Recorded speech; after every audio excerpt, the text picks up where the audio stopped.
Vous écoutez Tech Café, votre rendez-vous sur l'actualité des nouvelles technologies. Nous sommes le 31 octobre 2023, le jour d'Halloween, et on enregistre après être allé chasser des bonbons. Peut-être en train de nous réfugier des attaques de zombies, vampires, les tueurs à tête de clown, ils font peur. Et autres loups-garous. C'est l'épisode 340. La thématique d'Halloween était également celle retenue par Apple pour présenter sa nouvelle gamme de processeurs, les M3, avec des Mac qui ont été actualisés en conséquence, donc on va vous en parler. Et puis on fera également le tour des thèmes les plus effrayants du moment sur le fonctionnement de la société à la lumière de la tech. Bien sûr, je suis Guillaume Vendée, podcasteur technophile enthousiaste, et je retrouve le responsable du conducteur de cet épisode. C'est l'effrayant docteur Guillaume Poggiaspala. Salut Guillaume, comment vas-tu? Oui, le savon fou de base, tu sais, avec les mains dans un cadavre comme ça qui entre, s'amuse un petit peu.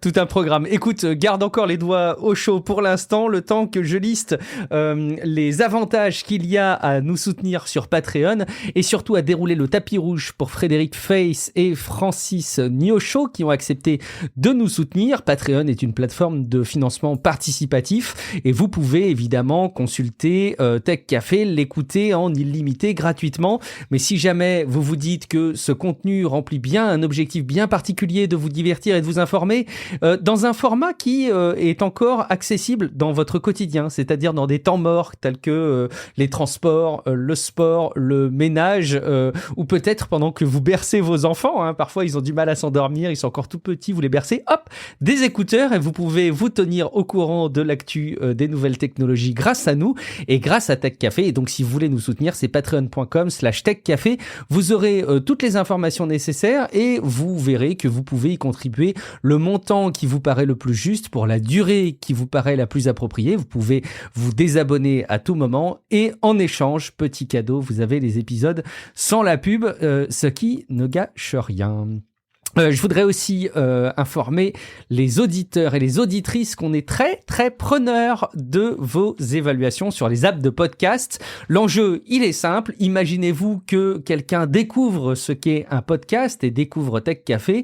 Pourquoi est-ce qu'il s'abonnerait? Alors d'une part parce que les épisodes lui plaisent évidemment, mais aussi et surtout parce que il aura vu dès le départ que le podcast est largement évalué par beaucoup de monde avec plein de notes à 5 étoiles. Donc, si vous ne l'avez pas encore fait, n'hésitez pas à aller jeter un coup d'œil sur Apple Podcast, Podcast Addict ou sur Spotify pour dire tout le bien que vous pensez du podcast. Ça permettra à toutes celles qui nous découvrent peut-être d'écouter encore plus facilement un premier épisode. Je cite par exemple BT Vecteur qui nous a écrit un avis depuis la Belgique. Il nous dit « Hello, j'apprécie particulièrement l'aspect fouillé du podcast. » Il a bien dit fouillé, et pas fouillis, donc fouillé. Tout en étant passionné, vous gardez une démarche d'analyse critique sur la technologie avec ses tenants et ses aboutissants.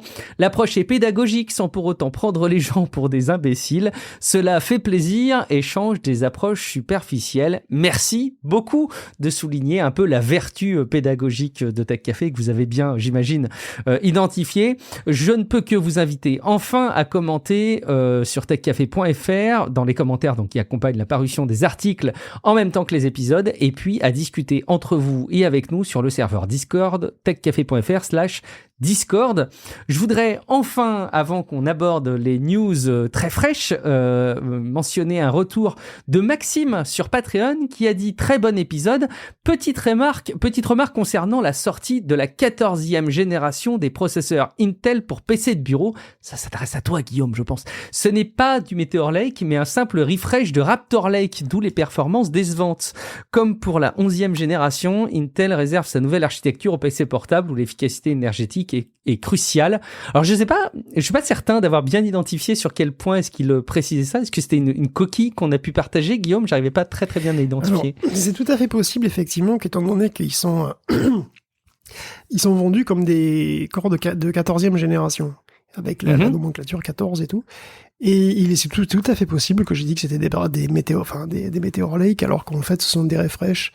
C'est bon, le fait que ce soit vendu comme des 14e gènes, alors qu'en fait c'est plus ou moins des 13e gènes, c'est pas très... Malheureusement, c'est déjà arrivé, et puis bon, ça arrivera sans doute encore, mais effectivement, il y a très peu de différence avec les anciens, ça s'explique bien, ouais. Mais merci en tout effectivement cas. de le corriger, Ouais. parce que bon, je me souviens plus exactement à quel point j'ai dit que c'était une météore, probablement d'ailleurs. Et c'est toujours bien de le mentionner. Ouais. Et c'est pas moi qui ai relevé. Donc merci beaucoup évidemment de nous remonter ces petites précisions, ces petits compléments. C'est aussi ce qui fait la richesse d'un podcast, c'est de savoir évidemment qu'on a écouté, c'est la base, mais aussi qu'on peut nous souligner des éléments de complément. Sans autre forme de procès, on reste dans l'univers d'Halloween, mais c'est un artifice de communication qui a utilisé Apple pour présenter des nouveautés matérielles. Alors il y avait eu quelques petites rumeurs qui sont pour la plupart avérées fausses. Les rumeurs les plus évidentes se sont avérées vraies. J'en dis 2-3 mots, Guillaume, mais je te laisserai évidemment rentrer dans les détails. En gros, Apple a présenté la nouvelle génération de ses processeurs M quelque chose, donc depuis les M1 et les M2. Donc là, il y a maintenant les M3. Petite nouveauté, Apple a présenté l'intégralité de la gamme des M3 d'un coup, donc le M3 tout court, le M3 Pro et le M3 Max, et il a présenté également des Mac qui ont été actualisés, principalement des MacBook Pro et l'iMac, vous savez, cet appareil un peu tout en un qui trône dans votre salon avec son coloris choisi, donc qui sont actualisés aussi avec des M3.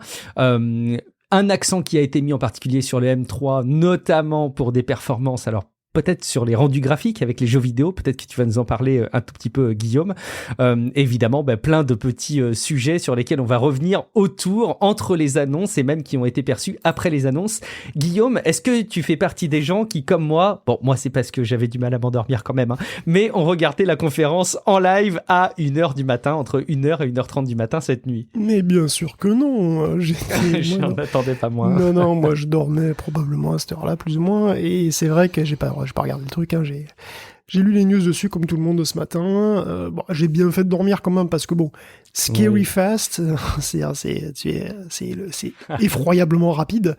Oui, c'était vraiment parce que ça tombait pour Halloween, parce que c'était comme C'était parce que ça durait 30 minutes. C'est pour ça, c'était effroyablement rapide. Ouais, non, je pense pas. Mais ça durait que 30 minutes. Mais c'est vrai que ça a été relativement court.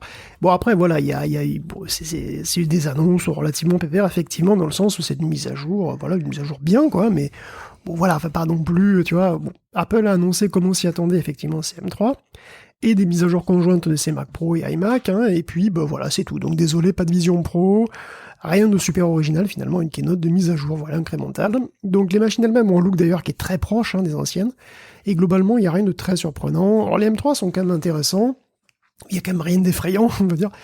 Les M3 sont des déclinaisons ordinateurs, en fait, des A17, donc ils sont gravés par TSMC en 3 nanomètres, dans leur super usine de top niveau, et ça permet toujours, effectivement, de monter un petit peu la densité ou la fréquence, ou un peu les deux, pour les processeurs, pour grappiller des performances par rapport à la génération d'avant, bien sûr. Donc, il y a toujours, c'est pareil, les M3 et les M3 tout court, les M3 Max, les M3 Pro, c'est toujours des SoC, avec GPU plus RAM soudé dessus et NPU. Et donc, il y a toujours des cœurs performance et des cœurs économiques. Et la répartition change un petit peu. Donc, côté CPU, les gains de perf sont assez modestes, tout compte fait. Alors, je dis tout compte fait, pourquoi ? Parce qu'Apple annonce qu'un cœur performance 30% fait 30% de mieux. Un cœur performance du M3 fait 30% de mieux qu'un cœur performance du M1. Alors, c'est bien, mais bon, le M2 est quand même au milieu, quoi. L'an dernier, c'était aussi dans les 10 à 20% entre le M1 et le M2. Donc ça veut dire qu'entre le M2 et le M3, on est plutôt dans les, 15% de différence, quoi. Donc bon, voilà, c'est bien, mais enfin, c'est à peu près normal, quoi, on va dire. C'est une itération logique compte tenu de l'évolution technologique, etc., et de la recherche. Voilà. Oui, c'est ça. Donc, pour les cœurs économes, c'est un peu la même chose. Apple annonce 35% de mieux que le M1, toujours. Mais bon, là encore, si on compare au M2, c'est plutôt, le M2, c'était dans les 15 à 20% meilleur dans ce domaine que le M1. Donc, l'écart de performance, finalement, cœur pour cœur, si tu veux, entre le M2 et le M3, il est pas monstrueux, quoi. C'est dans les 15 à 20% max. Donc, c'est assez cohérent, de toute façon, avec le passage de 3 nanomètres, qui aide bien, mais qui fait pas non plus de miracle, quoi. Le M3 peut avoir jusqu'à 8 cœurs, en 4 performances et 4 économiques, 24 Go de RAM. Le M3 Pro, lui, il fait une proposition qui est assez originale, puisque son nombre de cœurs maximum baisse par rapport à la génération d'avant. Il permet même 2 cœurs performance qui troquent contre 2 cœurs économiques. Donc au lieu de la configuration qui est en 8+4 des M2 Pro, on a du 6+6, ce qui est assez étonnant. Ça doit pas vraiment aider les perfs, mais bon voilà. Le Pro par contre plafonne maintenant à 36 Go de RAM, alors que c'était 32 pour le M2 Pro. Le M3 Max à l'inverse, par contre, voit son nombre de cœurs augmenter, puisqu'on peut passer jusqu'à 12+4. Donc sa RAM maximum est de 128 Go contre 96 avant. Donc là, voilà, il y a une véritable évolution. Côté GPU, il y a des nouveautés aussi. Bon, il y en a une qui vient du A17, c'est le ray tracing, tout le monde s'y attendait. Tous les M3 proposent des GPU avec ray tracing désormais, donc c'est pas mal. On trouve aussi une fonction moderne comme le mesh shading qui manquait. Alors le mesh shading, c'est vrai que c'est relativement récent, c'est apparu dans les cartes de GTI, enfin dans les GTX de série 1000, donc les 1080, ce genre de truc, chez Nvidia, et dans les RDNA2 chez AMD. Donc c'est une autre manière en fait de gérer la géométrie. En général, bon voilà, pas mal d'auditeurs le savent, on rend une image en utilisant des shaders, donc ces shaders ils vont s'appliquer d'une part sur la géométrie, donc sur les sommets des triangles, d'autre part sur les pixels. Donc on a des vertex shaders, c'est-à-dire ceux qui font les calculs sur les triangles, un vertex à la fois, c'est-à-dire un point du triangle, une extrémité du triangle à la fois. Et en fait, tout ça, ça se fait forcément voilà, sur chaque objet, un vertex à la fois, et ça se fait même si le triangle n'est pas visible d'ailleurs. Donc il faudra, une fois qu'on rentre dans le vertex shader, effectivement, éventuellement, on peut le virer parce qu'on le voit pas, mais on doit de toute façon exécuter voilà, les vertex shaders. Le mesh shader, finalement, c'est une évolution du vertex shader, c'est-à-dire que ça permet de regrouper disons, des parties d'objets, ou des objets entiers, en tout cas, ça permet de regrouper des blocs de triangles, donc ce qu'on appelle parfois des meshlets, c'est-à-dire des petits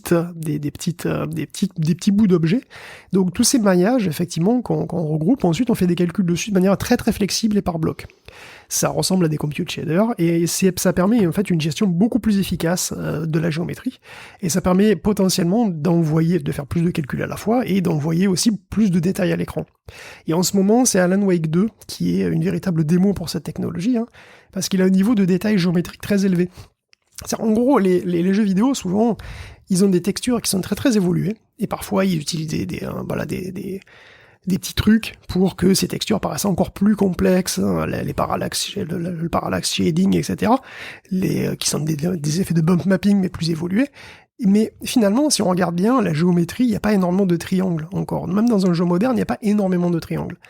Et c'est à cause aussi du goulet d'étranglement des vertex shaders qui n'est pas extrêmement optimisé pour ça. Et Alan Wake 2, lui, à l'inverse, il envoie beaucoup plus de géométrie que la moyenne, ce qui donne d'ailleurs un look vraiment particulier au jeu et qui en fait quand même une vitrine technologique. Et donc c'est un des premiers jeux à faire usage de ça, parce que voilà, ça date de la série 1000, mais ça a été adopté beaucoup plus lentement que le ray tracing, tout simplement parce que le ray tracing, ça se voit directement. Alors que le mesh shader, quelque part, si on n'a pas vraiment besoin, parce qu'on n'a pas vraiment besoin de pousser plus de géométrie, c'est un peu différent. Et puis, les consoles de jeux aussi, les PS4, elles ne supportent pas ce genre de truc. Par contre, les PlayStation 5 et les Xbox Series, si. Donc, ça va commencer à se développer, donc ça fait partie un petit peu de cette espèce de tronc commun technique qui va être intéressant parce que les développeurs vont pouvoir l'utiliser un petit peu partout, quoi.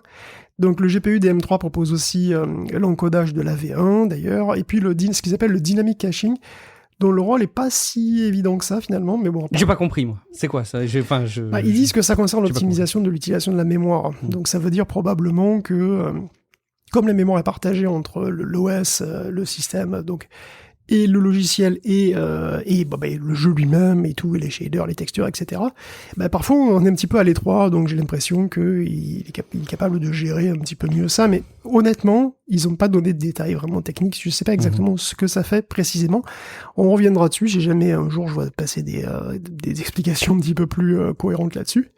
Et donc finalement, le M3 au niveau graphique continue de se mettre à jour par rapport à la concurrence, ce qui est plutôt bien, parce que du coup, désormais, toutes les cartes graphiques du marché, que ce soit AMD, Nvidia, Intel ou Apple, proposent le ray tracing et le mesh shading, par exemple, ce qui est toujours cool. Et donc voilà, on a vraiment une base assez solide sur laquelle les devs pourront se baser.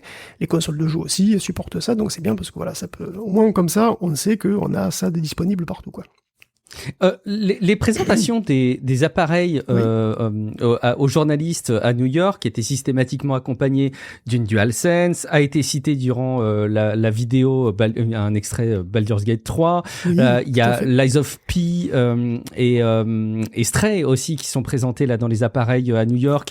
Et a priori, de l'aveu des gens qui constataient là comment ça fonctionnait, ça avait l'air d'être extrêmement beau, que ça rendait très bien, évidemment très fluide. Est-ce que tu penses, compte tenu de tout ce que tu précises et compte tenu de l'annonce qui avait déjà été faite de la part d'Apple, d'avoir un dimensionnement de macOS qui est adapté au jeu, c'est-à-dire qui fait baisser un peu tous les autres processus pour continuer à bien faire tourner au mieux possible les jeux, est-ce que tu penses que là, il y a un terrain de jeu favorable pour Apple, pour le monde du jeu vidéo? Est-ce qu'il peut tirer son épingle du jeu? Ou est-ce qu'encore une fois, comme toutes ces dernières années, ça va dans le bon sens, mais ça ne changera fondamentalement pas la donne? C'est compliqué parce que je te demande un petit peu de regarder dans ta boule de cristal, mais enfin, tu dois avoir une impression, toi, par rapport à ça. Oui, enfin, l'impression, c'est qu'effectivement, ils ont quand même mis l'accent sur le jeu. Il y avait Kojima aussi qui a fait une apparition, il me semble. C'était à la précédente présentation, me semble-t-il, bon, pour la rentrée de la conférence de l'iPhone. Dans tous les cas, si tu veux, ils essaient. Voilà, enfin, ils sortent Kojima parce qu'ils ont envie, effectivement, que les Macs servent aussi à jouer. Techniquement, c'est tout à fait possible, hein. Il y a pas trop de soucis. Alors évidemment, hein, ça dépend de quel M2 ou M3 on parle, parce que les M3 de base, ils sont pas. Enfin, si tu achètes une machine de base avec un M3 et 8 Go de RAM, bon tu vas avoir un jeu qui va être globalement niveau PlayStation 4, mais pas plus, hein.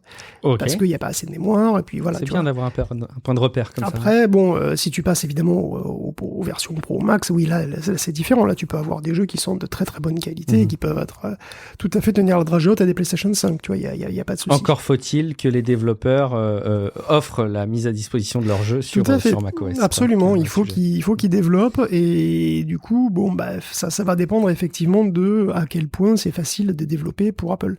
Parce que déjà là, les développeurs, ils doivent, enfin, si tu veux faire un jeu multiplateforme aujourd'hui, t'as DirectX 12 si tu veux viser PC, Xbox. Après, sur PlayStation 5, c'est une version de Linux, donc tu dois avoir, ils ont leur propre SDK. Et puis après, sur Apple, c'est Metal. Donc, du coup, c'est quand même encore un peu différent. Je sais pas exactement à quel point c'est facile, mais bon, ça peut se faire et ça marche très bien. Oui, Baldur's Gate 3, qui est une version Mac, fonctionne parfaitement bien dessus, hein, donc il y a pas de souci d'un point de vue technique. Après, c'est aussi, faut voir aussi comment les Macs sont perçus. Pour l'instant, ils sont vraiment perçus, j'ai l'impression, comme des machines plutôt de boulot, ou tu vois, je sais pas s'ils sont vraiment perçus comme des machines de jeu. Pour l'instant. Mais ça peut changer, après. Ça peut changer progressivement. Hein. Donc oui, de toute façon, ils améliorent, à chaque génération, ils améliorent leur GPU. Là, celle des M3 serait 65% plus performante que celle des M1. Bon, alors évidemment, toujours pareil. Hein. Cette idée, c'est complètement idiote de comparer avec les deux générations avant. Je veux dire, comparant au M2, quoi, tu vois. Donc, si tu compares au M2, le M2, on avait dans les 25 à 30% de hausse par rapport au M1 déjà. Donc, pour un très gros, au doigt mouillé, hein, voilà, les hausses de performance entre M2 et M3, c'est à peu près ce qu'on a vu entre M1 et M2. Donc, on peut tabler, grosso modo sur, 15, 20% sur le CPU, 30% pour le GPU. Ce qui est déjà bien, hein, attention, hein, je dis pas que c'est mal, hein, mais bon, voilà, c'est à peu près ça. Donc, le M3, c'est une mise à jour, donc, qui est pas effrayante du tout, mais qui est sympa. Le M3 Max, c'est impressionnant quand même, parce que c'est quand même 16 cœurs, 40 cœurs GPU, 92 milliards de transistors, donc c'est quand même encore bien plus que les 67 milliards de transistors du M2 Max, donc c'est quand même une puce vraiment énorme, quoi, hein. Celle-là, pour le coup, c'est... Bon, j'imagine pas le prix, mais c'est vrai qu'elle est très très très puissante. Ce qui est un peu étonnant dans ce truc-là, c'est le M3 Pro, parce que lui, c'est une sorte de mystère, puisque lui, il perd des cœurs. Il perd des cœurs performance quand même, c'est quand même un petit peu dommage, et il a même moins de transistors. Le M3 Pro a moins de transistors que le M2 Pro, il perd 3 milliards de transistors, il a 37 milliards. Alors ça fait pas forcément une différence énorme, mais c'est quand même pas habituel, quoi. Donc faudra voir les tests sur pièce un petit peu pour voir ce que ça donne. À noter qu'on a vu qu'ils ont donc présenté, comme t'as dit, l'essentiel de la gamme, mais on n'a pas vu de M3 Ultra encore. Donc ça sera pour un peu plus tard sans doute. Il y a le M3 Max dispo dans le MacBook Pro 14 pouces qui arrive à 4 000 €. Voilà, ça c'est le prix, on va dire, d'entrée de gamme d'un MacBook Pro 14 pouces avec un M3 Max. Ça donne un petit peu déjà une idée. Ça crée quand même des petits comportements un peu bizarres, je trouve, pour les effets de gamme. En fait, Apple a quand même comparé pas mal de performances des M3. Alors, évidemment avec les M1, mais aussi avec les M2, ce qui est assez curieux parce qu'en fait les M2 c'est quand même des processeurs qui sont sortis en début d'année. J'ai le sentiment qu'il y a quelque part une forme d'accélération, même si dans les faits je pense que ça se vérifie pas forcément. J'ai l'impression qu'il y a en tout cas un rythme qui est en train de s'opérer. Ça crée aussi une bizarrerie qui sera forcément corrigée, mais si ça se confirme, d'avoir un Apple Vision Pro qui avait été présenté avec un M2, bon bah là on imagine que soit il va sortir avec du M3, soit il sortira avec une puce M2 parce que ça suffit, mais on a du mal à penser que le processeur pour un Apple Vision Pro en 2024 sera un processeur d'une génération précédente aux iMac et aux MacBook Pro. Moi, je pense que ce sera un A18 ou un A19 en fait. Hein. Ah oui, d'accord, ok. Sur la restitution finale. Bon, en tout cas, M2, ça permettait de positionner le curseur, effectivement. Parce que c'est un appareil portable. Autre bizarrerie quand même, avant que je te laisse continuer, mais je crois que tu avais peut-être prévu d'en parler, c'est il faut quand même qu'on le mentionne, c'est qu'Apple se fait fort de présenter des appareils maintenant USB-C, notamment les derniers iPhones respectent le cadre légal qui est imposé par l'Union européenne entre autres, et donc les iPhone 15 sont USB-C. Mais voilà, Apple nous a présenté des iMac qui vont être livrés avec un Magic Keyboard et une souris, une Magic Mouse, qui sont tous les deux des appareils qui sont compatibles Lightning uniquement. Alors il va falloir les brancher avec un câble Lightning. C'est quand même une bizarrerie inattendue, ça, Guillaume, non ? Oui, c'est d'autant plus bizarre que la gamme Mac a passé à l'USB-C dès 2015 en fait. Exactement. C'était vraiment avant bizarre. Bon, honnêtement, je suis pas dans le secret des dieux. Il doit y avoir je sais pas, des trucs logistiques ou j'en sais rien. La Magic Mouse, effectivement, ne change toujours pas. Elle se recharge toujours pareil avec son câble Lightning. Oui, c'est bizarre. Bon, après, peut-être que ce sera pour l'année prochaine, ou peut-être juste qu'ils s'en foutent complètement, je sais pas. Franchement, je sais pas. Absolument, c'est possible. Ouais, peut-être qu'ils tordent le truc jusqu'au bout, parce qu'à mon avis, ils ont des chaînes logistiques. Et d'ailleurs, c'est la raison pour laquelle la chaîne logistique, d'ailleurs, ne s'est pas imposée à tout leur Mac. Par exemple, le Mac Studio et pas M3 pour l'instant. Bon, j'imagine que ça se fait pas en claquant des doigts de changer toute une gamme de Mac pour une entreprise comme Apple, même si t'es Apple. Dernière chose peut-être sur cette présentation, Guillaume, il y a une signature qui a fait parler d'elle et qui fait son petit effet vraiment en matière de communication, plus qu'en matière de démonstration technologique. Quoique, la petite signature à la fin de la vidéo, cet événement a été filmé sur iPhone et édité sur un Mac. C'est la première fois que ça arrive. Il faut reconnaître que les images sont très belles, sans être complètement époustouflantes et bluffantes. Et quand on revoit les images, notamment dans des environnements très sombres, bon, il y a pas de miracle. Pour autant, ça a été filmé sur des iPhone 15 Pro, a priori. Alors, c'est pas des iPhone 15 Pro qui ont été tenus à bout de bras par des opérateurs, mais c'est évidemment toute une grosse machinerie, la même d'ailleurs qui tient les caméras et les réflexes habituellement pour filmer, donc il faut pas se leurrer. Pour autant, j'ai trouvé ça très malin de leur part de souligner le fait que, avec des conditions d'éclairage et techniques qui sont les mêmes, si tu remplaces un réflexe par un iPhone, tu arrives à avoir des résultats tout à fait convaincants et tout à fait bluffants pour une marque comme Apple. Ça, c'était le petit coup de pouce en matière de communication. Ils parlent des Mac, mais on est début novembre et ils savent très très bien qu'en ligne de mire, il y a les iPhones qu'il va falloir vendre par palette entière. On se fait pas trop d'inquiétude. Alors, dernier mot aussi, et je pense qu'on va pas trop s'attarder non plus là-dessus. Passer au Mac peut-être, on va parler. Alors, vas-y.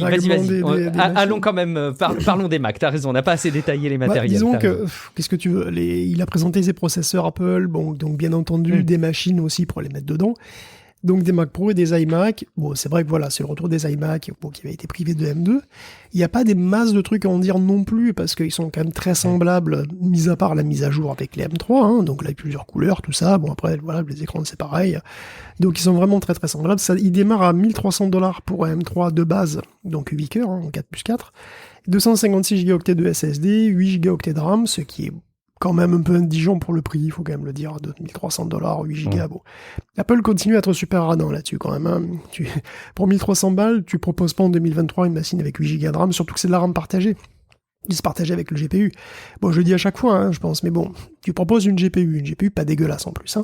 Donc, tu veux pousser à des gens qui jouent à des jeux dessus, quoi, tu vois. Mais bon, dans les 8 Go, faut mettre le jeu, l'OS, les textures, les objets, le logiciel, tout ça. Ça peut coincer assez vite, et pour 1300 balles, franchement, c'est quand même assez chiche.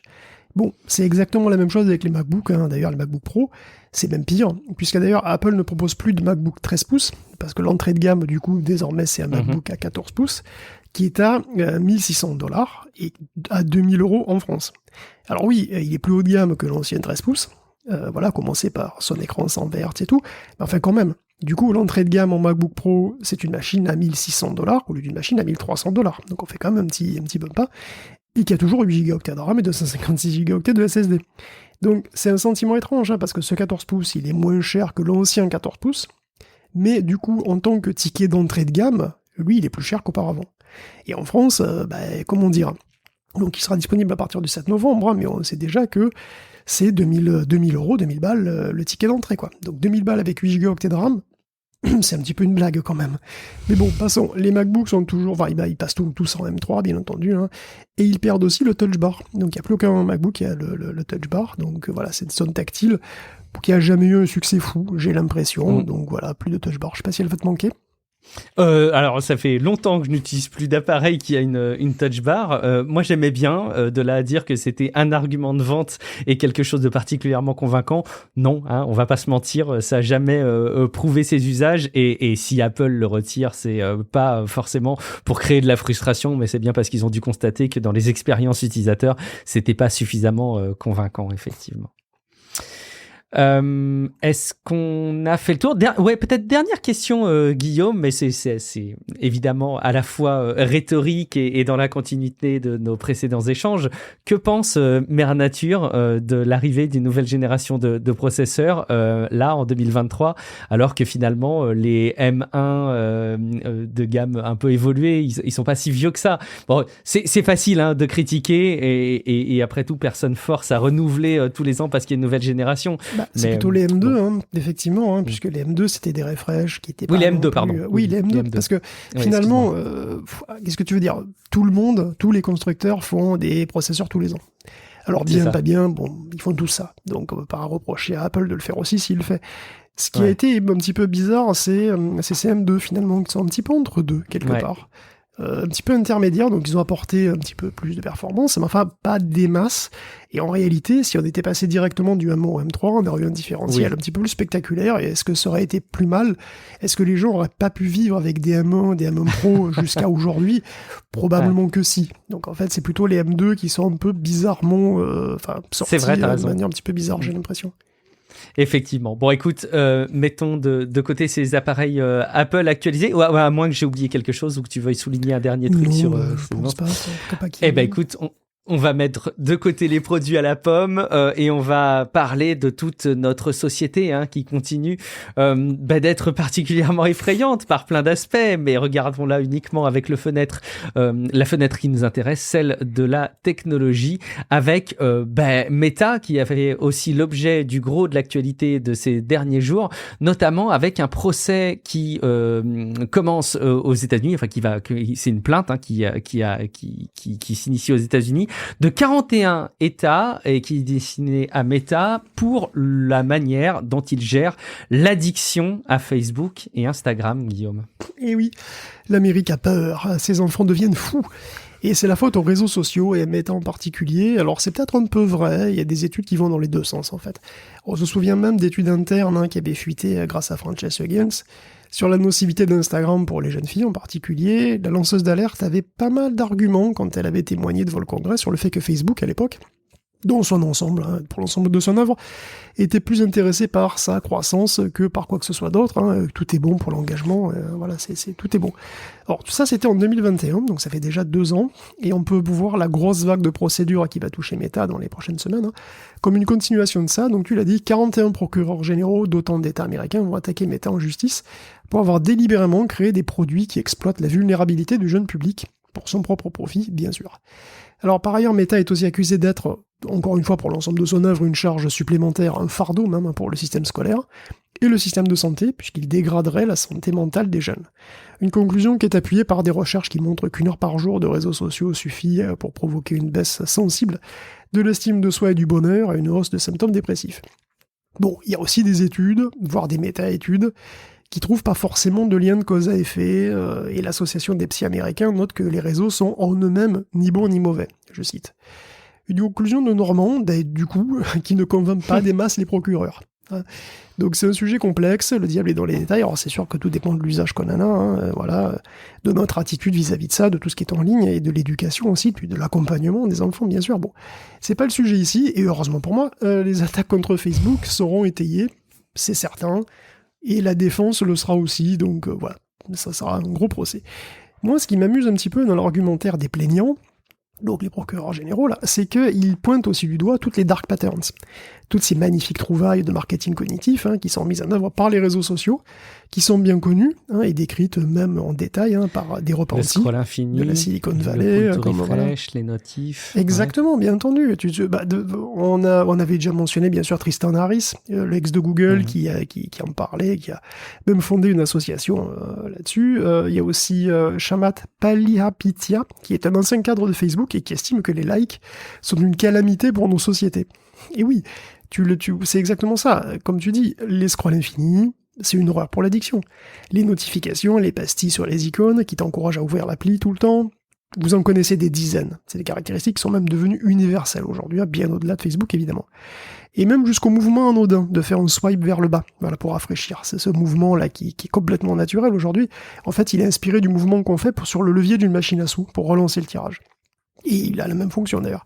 Tout ça exploiterait les biais, les faiblesses, entre guillemets, du cerveau des jeunes. Ça les placerait dans un état de FOMO perpétuel qui serait toxique.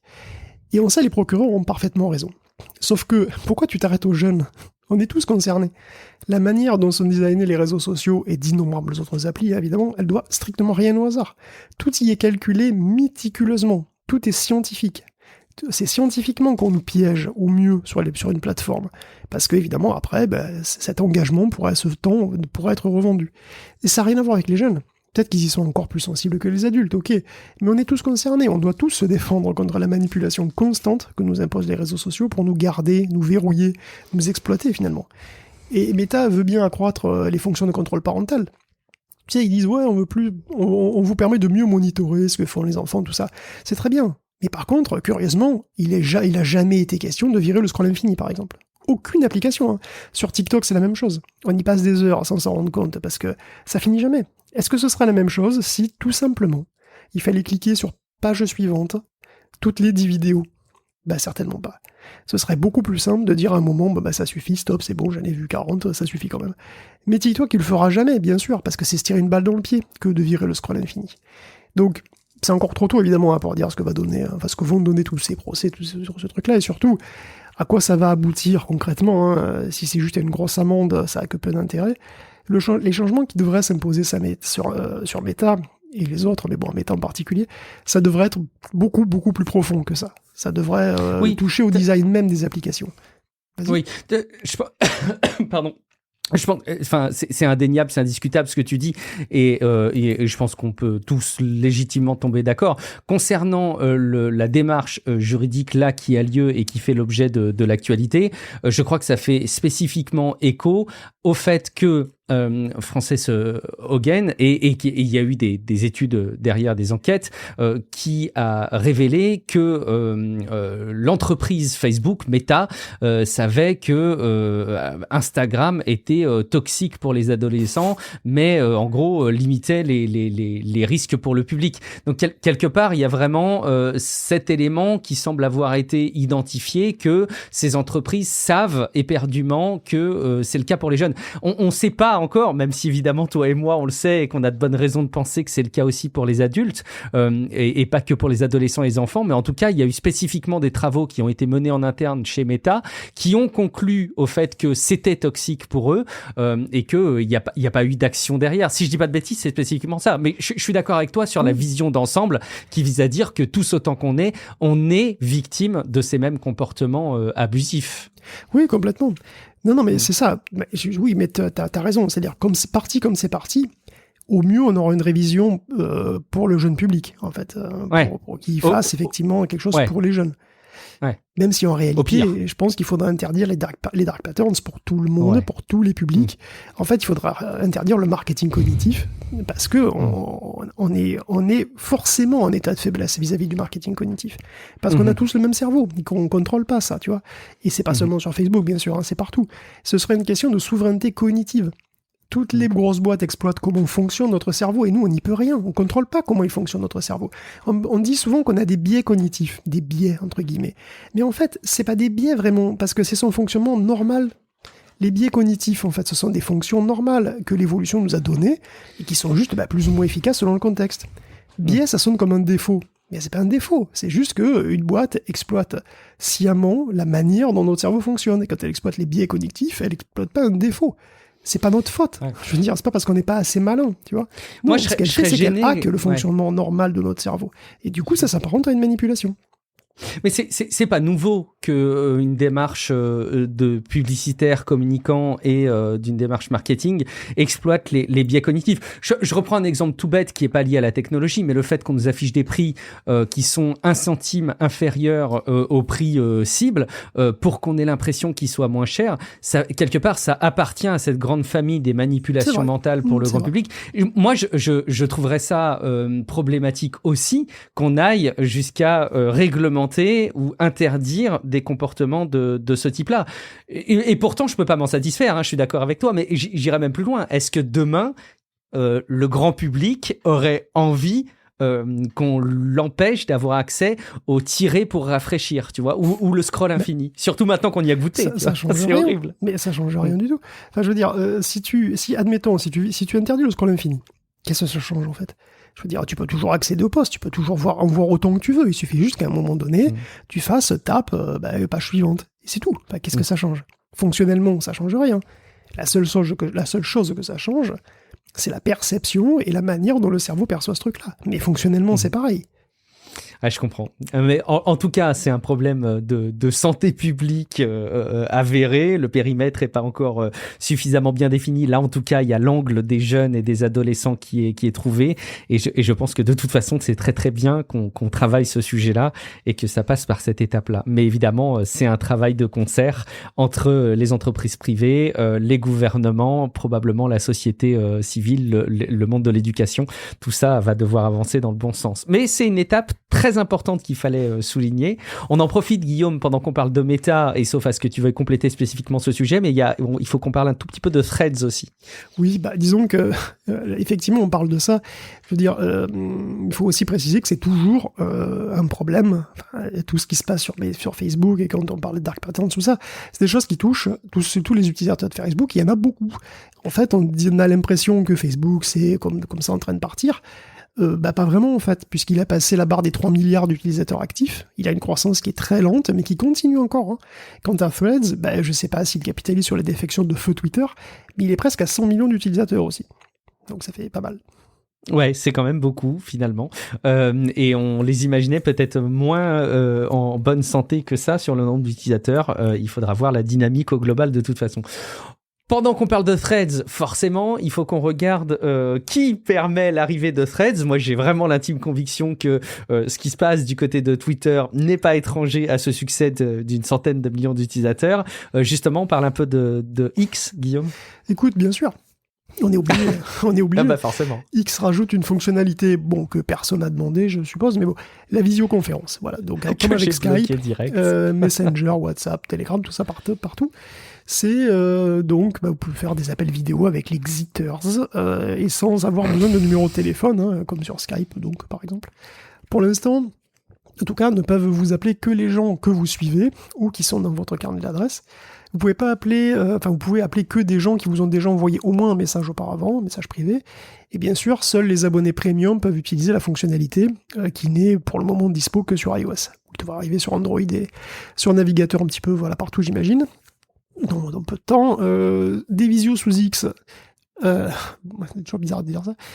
Avec l'ambiance actuelle sur le réseau, je sais pas trop si c'est le rêve de quelqu'un, mis à part les scammers au crypto, qui pourraient s'essayer au démarchage téléphonique, ça change. Mais on comprend bien que c'est un passage obligé pour atteindre le modèle de WeChat, l'objectif ultime donc de la super app, qui définirait presque l'usage du numérique en Chine, quand même, donc truc ambitieux. Donc c'est vraiment difficile pour nous de concevoir à quel point WeChat est utilisé en Chine. Déjà, WeChat, c'est 1 milliard d'utilisateurs, et ils sont tous en Chine. Ou presque, ce qui veut dire que virtuellement tous les Chinois l'utilisent. Pratiquement 100% de la population utilise WeChat. Et pour tout. Pour le moment, X, il est à des années-lumière de WeChat en termes d'adoption, comme on vient de le dire, mais aussi en termes de fonctionnalité, et même en termes de business model d'ailleurs. WeChat, c'est un truc qui est devenu incroyable, mais qui a démarré comme une appli de messagerie texte, un clone d'IRC en fait, qui est devenu rapidement un clone de Skype. Puis il a commencé à héberger des applications, donc des apps, des applications qui sont toutes gratuites. Et surtout, WeChat est un système de paiement aussi, un système de paiement que tout le monde utilise. À tel point que ne pas l'avoir, ça devient un véritable handicap. On peut payer avec tout, payer tout avec WeChat. Son taxi, son hôtel, son fleuriste, son resto. Les clochards en Chine ont un QR code pour recevoir leur aumône. C'est assez incroyable. Et bien sûr, tous les services ont des applis WeChat, commander une pizza et payer dans la foulée, commander un jeu vidéo sur Alibaba, transférer de l'argent à un proche, faire un micro-paiement dans un free-to-play, tout ça, ça se fait sans quitter l'application, sans quitter WeChat. C'est un véritable univers, WeChat. D'ailleurs, en parlant de free-to-play, tout est gratuit sur WeChat, et sans aucune pub. Toutes les applis sont gratuites et il n'y a jamais de pub. Tencent, en fait, se paye sur les transactions qui se passent sur son réseau. Donc c'est pas du tout le même business model, et les Chinois se moquent de nous quand ils voient nos applications qui clignotent comme des sapins de Noël dans tous les sens, avec des bandeaux et des vidéos de tous les côtés. On mesure bien la distance qui sépare X actuellement de WeChat, et le nerf de la guerre, et on le sait très bien, c'est le paiement. Ce qui fait ou non qu'une super app est une super app, c'est que justement, il y a du paiement, et là on a bien sûr des plans très ambitieux là-dessus. Ouais, alors justement, détaillons, parce que Elon Musk a annoncé en interne l'ambition qu'il voulait pour X au sujet justement des paiements. Il veut plus que simplement le paiement, justement. Il veut pouvoir tout simplement remplacer ta banque, Guillaume. Oui. Alors déjà, il veut que X devienne concrètement une sorte de PayPal d'ici fin 2024. Donc d'ici 1 an, ça sera possible de transférer l'argent sur X à un autre exiteur. Mais ça va beaucoup plus loin en termes. C'est vrai que le plan, c'est que ce soit carrément ton compte en banque, sauf que tu n'as pas besoin de compte. Tu pourras payer sur les sites compatibles, tu pourras recevoir de l'argent, en transférer, tu pourras rémunérer les autres exiteurs préférés. On pourra tout faire directement sur X sans avoir du tout de compte bancaire. Ça deviendra ta banque et il pourra même payer des intérêts sur ton compte X. Musk, c'est ce qu'il a dit l'an dernier. Bon, évidemment, c'est ce qu'il a dit l'an dernier. On ne sait pas si. Mais bon, l'an dernier, il a dit qu'il voudrait que votre compte Twitter soit le plus rentable de tous les comptes. Donc c'est un objectif qui n'est pas nouveau parce qu'il a explicitement dit aussi que c'était ce qu'il envisageait pour PayPal à l'origine. Mais ça s'est jamais matérialisé. Parce que pour lui, PayPal, c'est un produit qui n'est qu'à moitié fini. C'est une ébauche dont plein de fonctionnalités prévues auraient été annulées, peut-être à cause de son rachat par eBay. Et dans sa tête, X reprend là où PayPal s'est arrêté pour aller jusqu'au bout de son objectif, c'est-à-dire devenir un écosystème financier complet, doublé d'un réseau social, d'une plateforme sur laquelle, du coup, tout, absolument tout pourrait se passer. Alors pour lui, le secteur bancaire est trop timoré, trop défiant envers l'innovation, et X veut égaler et dépasser WeChat. Et donc le début de la mutation, ça arrivera en 2024, quand les fonctions de base de toute super app seront déployées, c'est-à-dire le réseau social, évidemment, la messagerie, les fonctions bancaires et la fonction de e-commerce. Et donc il y a une refonte de Twitter Shops qui arrive, bien sûr, la visio donc qui vient d'arriver, le système de paiement qui est prévu pour 2024, et donc avec X, avec ça, X va ressembler de plus en plus à une super app. Il lui manquera toujours quand même un App Store et un écosystème d'applications quand même. C'est pas rien à créer, surtout quand on voit l'efficacité et la richesse de celui de WeChat, de Tencent. Mais bon, il faut bien commencer quelque part. Alors l'objectif de Musk, il était connu, les briques se posent petit à petit. Même si techniquement elle fonctionne correctement, en temps et en heure, ce qui est toujours pas évident, on peut quand même se poser la question de qui veut d'une super app en fait. Parce que déjà que tout fonctionne comme annoncé en temps et en heure, c'est déjà un challenge. Outre les ingénieurs qu'on imagine un petit peu sous pression, les pauvres, il y a toutes les régulations qui encadrent le secteur bancaire. Chaque nouvelle fonction doit recevoir le feu vert, c'est pas juste une question technique. Twitter a déjà dû enregistrer Twitter Payment LLC auprès du Trésor américain, tout doit être validé, et en fait c'est juste pour les États-Unis ça. Donc après il y a une autre question évidente, évidemment, j'imagine, c'est est-ce que vous avez envie que Twitter gère vos comptes ? Enfin, que X gère vos comptes. Le réseau n'a pas un historique super reluisant en termes de fiabilité, ni de sécurité informatique, ni même de management. Alors bon, l'image de marque, c'est pas complètement ça.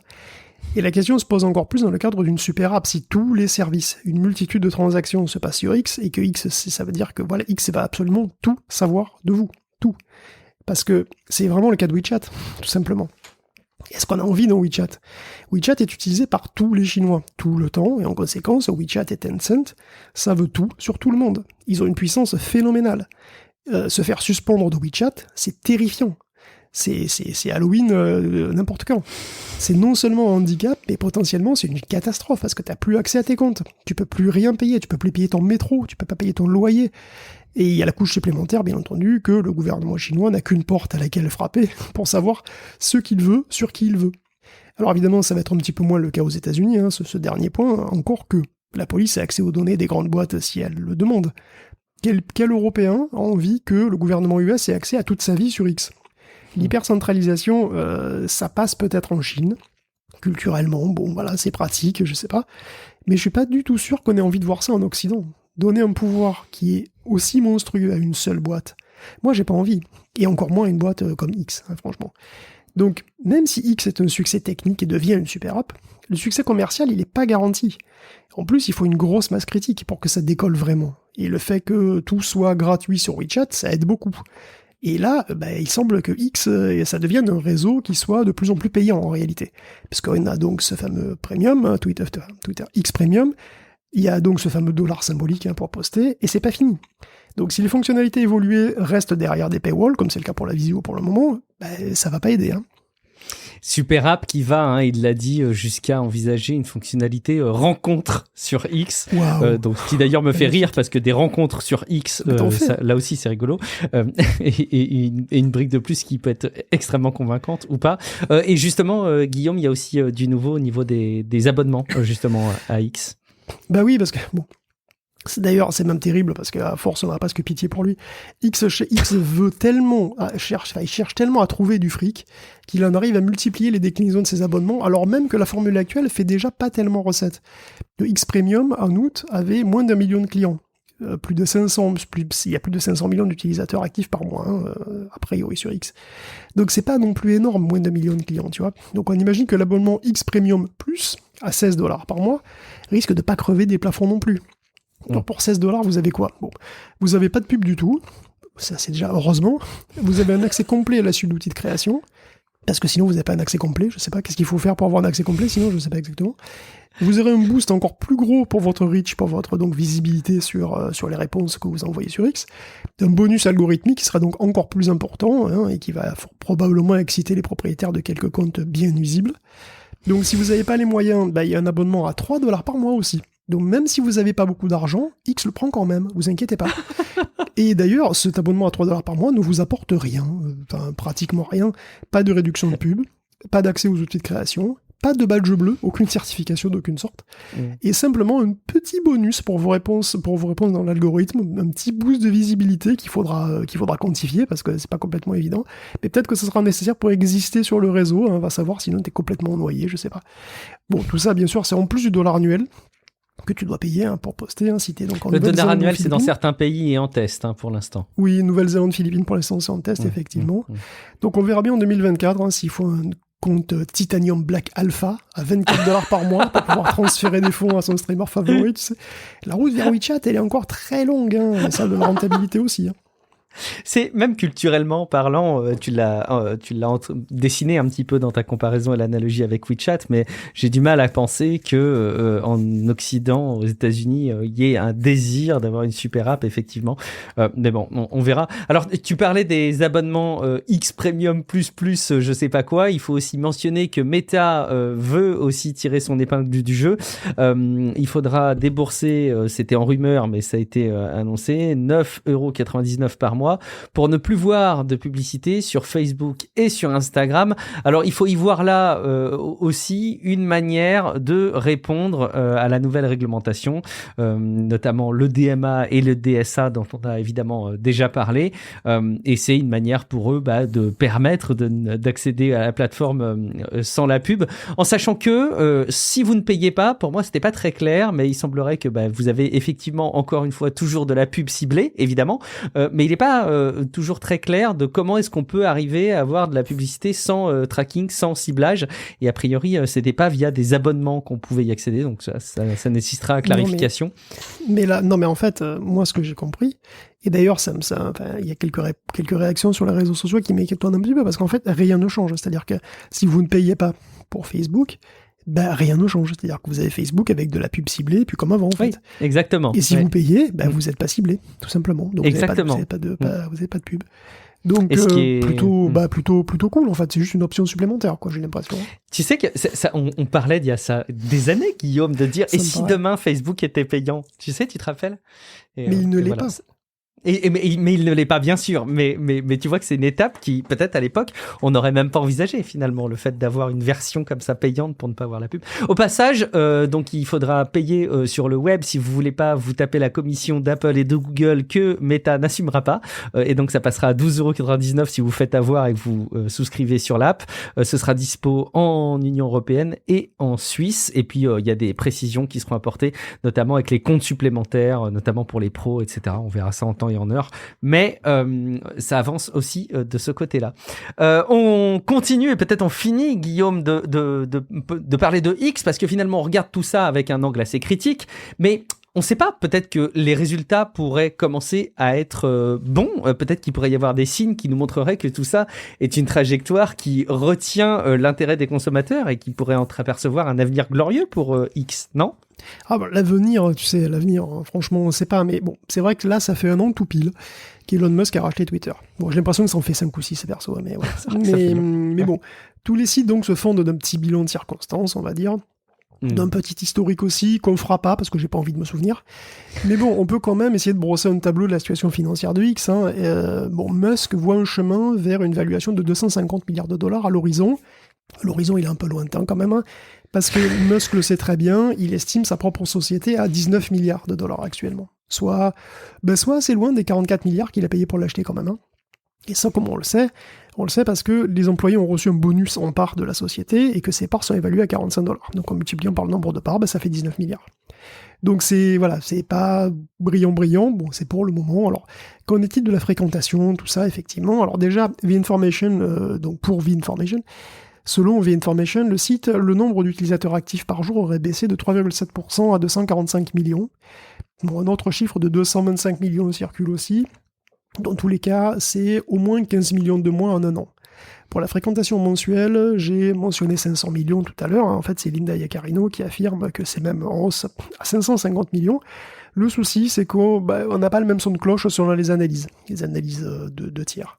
Donc Apptopia affirme que l'usage mobile de Twitter sera passé de 140 à 121 millions par jour, donc ça fait plus de 10% de baisse, alors que l'usage des autres réseaux sociaux, lui, est en hausse. D'après Sensor Tower, la baisse du nombre de fréquentations quotidiennes sera de 9%, quand même Facebook réussit à gagner 2%. En fait, X serait le seul réseau à avoir vu un déclin du temps passé dessus, et on aurait passé 91 millions d'heures, soit 13% de moins en un an, alors que l'usage de Facebook aurait augmenté de 10%, et l'usage de Threads serait au passage d'ailleurs en baisse de 60%, toujours selon Sensor Tower. Bon, après l'euphorie des débuts, on va dire, voilà, il y a plein de gens qui sont allés voir, puis après évidemment ça se stabilise, donc on va voir plus tard. Si on prend les mesures de fréquentation du site twitter.com, son trafic global aurait baissé de 14% et de 13% en France, ça c'est selon SimilarWeb. Bon, quoi qu'il en soit précisément, on peut raisonnablement se dire que X n'est pas en croissance explosive, quoi. Mais le plus gros problème, c'est plutôt les annonceurs, toujours. C'est la pub, parce qu'ils dépensent beaucoup moins. Mais alors vraiment beaucoup moins, et ça vide les caisses. Donc selon Business Insider, la majorité des plus gros acheteurs de pub sur Twitter ont fermé les vannes. Sur 70 des plus gros annonceurs du monde, seuls 2 auraient acheté de la pub sur X le mois dernier. Donc le budget pub de X serait en baisse d'au moins 55% en un an. Mediapost mentionne que la part du budget pub de X dans le secteur complet est passée de 12 à 5% en un an. L'absence des grosses marques provoque un gros vide, qui d'ailleurs est, semble-t-il, comblé par des pubs d'une provenance un peu plus douteuse, qui sont nettement plus répandues qu'avant. Hein. Voilà, si vous voyez des trucs qui ressemblent à des escroqueries, c'est un petit peu pour ça aussi. Quant aux souscriptions, ça doit représenter dans les 120 millions de dollars de recettes, hein, ce qui est évidemment très modeste. C'est une estimation qu'on doit à Travis Brown. Et à côté de ça, X vit toujours à crédit, puisqu'il y a toujours 1,5 milliard d'intérêts à payer par an. Bon, les 7 banques qui ont prêté collectivement 13 milliards de dollars pour leur achat vont se résigner à perdre de l'argent, au moins 15% du montant, ce qui fait quand même 2 milliards de dollars. Voilà, à s'asseoir dessus, ça fait mal, ça pique. Elon a regretté d'avoir acheté Twitter, donc il semble vouloir aller de l'avant. Il le mentionne plus, on ne sait pas s'il le regrette toujours. En tout cas, clairement, il a des projets, il regarde l'avenir, il place tous ses espoirs dans ce projet de super app. Au moins, c'est une ligne relativement claire dans ce sens, et c'est cohérent, ça change un peu. Où en seront les finances du X quand le système de paiement sera mis en œuvre? Est-ce que la fonction banque sera un relais de croissance pour X? C'est pas impossible, après tout. Elon va-t-il nous refaire une PayPal en mieux? Pourquoi pas? Ça reste possible. Moi, j'ai des doutes sur les concepts de super app, que j'utiliserai jamais sauf avec un pistolet sur la tempe, mais parce que ça me terrifie. Même comme ça, tu l'utiliseras pas. Mais bon, voilà, c'est peut-être juste moi. Tu vois, je veux dire, a priori, X pourrait devenir un simili WeChat, évidemment, pourquoi pas. Bon, là, tout dernièrement, ça vient de tomber, j'ai pas eu trop le temps de regarder, mais X, apparemment, va faire en sorte d'essayer de dissuader les gens de poster de la désinformation en coupant la monétisation. Si jamais ils sont flagués, s'ils ont des community notes, mais après... Bon, disons, la rémunération ne passe plus si jamais les posts que tu fais font l'objet de commentaires. Voilà. Sauf que le problème, c'est que les community notes, c'est pas toujours du debunk, c'est pas toujours du fact-checking. Et donc, c'est très bordélique. Donc, ça veut dire que ça mérite des précisions que pour l'instant on n'a pas, mais quand même, X fait un pas, si tu veux, dans une direction, dans une bonne direction qui sera la bonne, quelque part, qui serait d'essayer de limiter quand même, de faire quelque chose d'actif pour limiter la désinformation. Comme d'habitude, c'est bordélique, on n'a pas les détails, on ne sait pas, tout le monde se pose des questions, mais bon, voilà. Au fur et à mesure, peut-être que ça va s'arranger. Donc, pour le moment, la situation, elle est semi-catastrophique, faut pas se le cacher. Mais l'avenir, on ne sait pas en réalité. On peut pas forcément non plus être sûr qu'il partira en faillite l'année prochaine. Pas du tout. Ouais, ça sent quand même pas très bon. Je reprends les propos de Nicolas Lelouch de Numérama qui décrit Twitter ou X comme étant un mort-vivant. J'aime bien cette image des choses. C'est un mort-vivant qui a du poids et qui a une forme d'aura, mais un mort-vivant quand même. On va continuer avec quelques autres infos sur d'autres plateformes pour être complet dans notre veille de l'ActuTech, Guillaume, avec une somme pharaonique que Google paye annuellement. On le sait dans le cadre d'infos qui ont été communiquées dans le cadre du procès, mais Google paye une somme pharaonique pour être installé par défaut sur les appareils. Oui, de toute façon, on peut même donner quelques petites nouvelles de Google, parce qu'on a eu des résultats financiers aussi. Donc, profitons-en. Voilà, quelques petites nouvelles de Google, voilà, comment ça va bien, la santé, les enfants, tout ça. Écoute, ça va, on se maintient. Le business de la pub, ça connaît pas la crise. Il y a encore 44 milliards ce dernier trimestre, donc c'est une hausse de 11%. Ça fait dans les 165 milliards sur l'année quand même, donc on se plaint pas. Bon, c'est pas facile tous les jours, tu vois, il y a des gens qui sont méchants. Ils médisent, ils posent tout un tas de questions pour te faire du mal, pour te faire mal voir, tu vois. Oui, chez Google, ils ont payé 26 milliards, quand même, à plein de gens. Apple, Firefox, Verizon, plein d'autres, pour être le moteur de recherche par défaut. Donc 18 à Apple, je crois, non? C'est pas ça? 18 à Apple, exactement. C'est comment? C'est il se débrouille une pas mal. somme. Il se débrouille pas mal. Après, il a beaucoup de poids aussi. Ouais. Mais bon, voilà, 26 milliards. Bon, mais c'est pas du tout pour assassiner la concurrence. Pas du tout. On n'étouffe personne. Parce que c'est pour le consommateur. Je veux dire, est-ce que c'est notre faute si on est les meilleurs? Ben oui, on se défonce pour ça. Nous, on est les meilleurs parce que voilà, on est les meilleurs, c'est tout. On travaille pour. On est les meilleurs pour les consommateurs, donc c'est normal qu'on soit le choix par défaut. Tout le monde est content. Et regarde, 165 milliards d'années de chiffres, cette affaire, cette année-là, c'est pas mal. Bon, il y en a toujours pour dire que c'est pas très naturel de passer 16% de ton chiffre d'affaires et 29% de tes bénéfices par an dans des accords d'exclusivité. Voilà, je dis que ça fait disproportionné, que voilà, ça peut avoir des dégâts collatéraux, ça reste à prouver ça reste à prouver. Non, un souci qu'on pouvait avoir là, c'est l'arrivée fracassante de l'IA un petit peu partout. On est obligé de suivre, donc évidemment, on doit foutre de l'IA partout comme Microsoft. Alors du coup, voilà, nous aussi, hein, chez Google, on a fait un moteur de recherche avec de l'IA, le SGE. C'est du boulot, hein, surtout pour que les pubs fassent bien la transition, parce que bon, intelligent ou pas, les pubs, il va y en avoir, bien entendu, il n'y en aura pas moins. Au contraire. Donc là, ils sont dessus, ils font des pubs qui sont d'autant plus organiques, comme on dit, donc ça va le faire. Bon, pour ce qui est des autres divisions de Google, ça roule aussi pépère, les pubs sur YouTube sont en croissance de 12% par rapport à l'an dernier, et Google Cloud croît de 22% à 8,4 milliards de dollars de recettes, et c'est très bien, parce que c'est vrai qu'à un moment, Google Cloud, il vivotait un petit peu, tu vois, face à Azure et tout ça, il avait du mal à se faire une place, et là je pense que ça y est, il est complètement parti. Donc franchement, s'il n'y avait pas ce procès, ce serait une bonne année là, hein. Ce qui m'étonne, c'est quand tu es convaincu, et ils le sont probablement, qu'ils ont le meilleur moteur de recherche qui répond le mieux aux demandes, pourquoi est-ce que tu te sens obligé d'investir une telle somme pour être par défaut, tu vois? Ou alors, il faut encore plus donner de poids à la paresse intellectuelle des technophiles dont on a déjà parlé, je sais pas, il faut voir. En parlant d'analyse d'entreprise et de réseaux, de services pour lesquels on n'arrive pas encore à savoir s'ils sont en état de mort définitive, vivants, en pleine forme ou en état de mort-vivant, on se pose parfois la question de Snapchat, Guillaume, de Snap même, au sens large.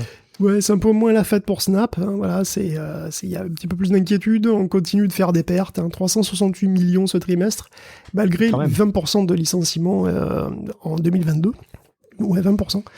Pour autant, son chiffre d'affaires a quand même atteint 1,2 milliard, c'est-à-dire 5% de plus que l'an dernier, donc la pub sur Snap, en fait, ça devient un truc qui est plus ou moins consolidé, hein, qui fonctionne bien, et donc il pourrait devenir rentable, ou pas, c'est pas encore très clair. Il y a pas mal de mouvements dans l'équipe dirigeante aussi, on est dans une période qui est moins tolérante avec les pertes récurrentes, donc économiquement parlant, on parle que par le passé, hein.